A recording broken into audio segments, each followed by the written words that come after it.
بسم اللہ الرحمن الرحیم، الحمدللہ رب العالمین والصلاة والسلام علی نبینا محمد وعلی آلہ وصحبہ اجمعین۔ عزیز ساتھیو، آج کے درس میں مزید کچھ روزہ توڑنے والی چیزوں کا تذکرہ کروں گا۔ روزہ توڑنے والی چیزوں میں سے ایک اہم چیز یہ ہے کہ انسان رمضان کے دنوں میں روزے کی حالت میں انسان بیوی سے ہم بستری کرے، اور وہ انسان جان بوجھ کر کے اپنے من سے، اپنے ارادے سے مختار ہو، آدمی مجبور نہ کیا گیا ہو۔ اگر کوئی انسان اس طرح سے اپنی بیوی سے ہم بستری کرتا ہے تو اس انسان کا روزہ ٹوٹ جاتا ہے، اور اگر جماع کے ذریعے سے انسان کا روزہ ٹوٹتا ہے تو سب سے پہلے اسے اللہ رب العالمین سے توبہ کرنا چاہیے، پھر اس دن کے روزے کی قضا کرنی چاہیے، اور تیسری چیز یہ ہے کہ اسے کفارہ ہے، کفارہ مغلظہ جس کو کہتے ہیں، اس کو کرنا۔ اور کفارہ مغلظہ یہ ہے کہ انسان یا تو ایک گردن آزاد کرے یا 60 دن مسلسل روزے رکھے، بلا ناغہ کیے ہوئی 60 دن مسلسل روزے رکھے۔ اگر اس کی بھی طاقت نہیں ہے تو 60 مسکینوں کو کھانا کھلائے۔ تو یہ چیز اگر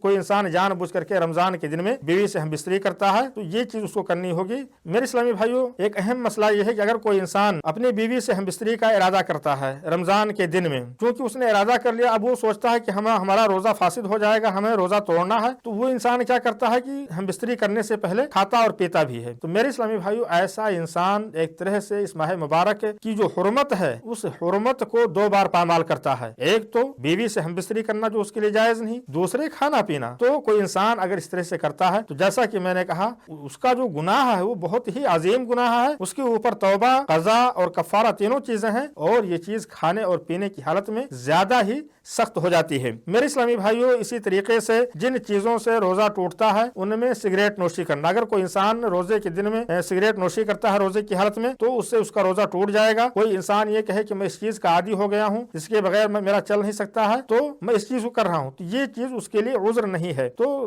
سگریٹ نوشی کرنا، تدخین، یہ چیز روزہ توڑنے والی چیزوں میں سے ہے۔ اسی طریقے سے میرے اسلامی بھائیوں، اگر کوئی انسان صرف اس کو یہ گمان ہوتا ہے کہ سورج ڈوب گیا ہے لیکن ابھی سورج ڈوبا نہیں ہے، صرف اور صرف محض گمان کی بنیاد پر، اس کو یقین نہیں کہ سورج ڈوب گیا ہے، اور نہ ہی اس کو شک ہے، شک والی بات ہے، صرف اور صرف اس کو گمان ہے، گمان کی شاید سورج ڈوب گیا ہوگا، اور ایسی صورت میں ڈوب بھی گیا ہوگا، نہیں بھی ڈوب گیا ہوگا، دونوں چیزوں کا امکان رہتا ہے جب گمان کی چیز ہوتی ہے۔ تو صرف اور صرف اگر گمان کی بنیاد پر کوئی انسان افطار کر لیتا ہے اور بعد میں پتہ چلتا کہ سورج ڈوبا نہیں تھا، تو ایسے انسان پر اس دن کے روزے کی قضا کرنا یہ چیز واجب ہے جمہور علماء کے نزدیک۔ اسی طریقے سے ایک مسئلہ اور ہے کہ جب صبح صادق طلوع ہو جائے، سحری کھانے کا وقت ختم ہو جائے، انسان کے منہ میں کوئی کھانا یا پانی ہے، تو اگر وہ انسان اس کھانے اور پانی کو اگل دیتا ہے، اندر نگلتا نہیں ہے، تو ایسے شخص کا روزہ صحیح ہو جائے گا۔ اس پر تمام علماء کا اتفاق ہے۔ یہ چند چیزیں تھیں روزہ توڑنے والی چیزوں کے تعلق سے۔ اللہ رب العالمین ہم سب کو دین کی سمجھ عطا فرمائے، آمین۔ وآخر دعوانا الحمدللہ رب العالمین، وصلی اللہ علی نبینا محمد وعلی آلہ وصحبہ اجمعین۔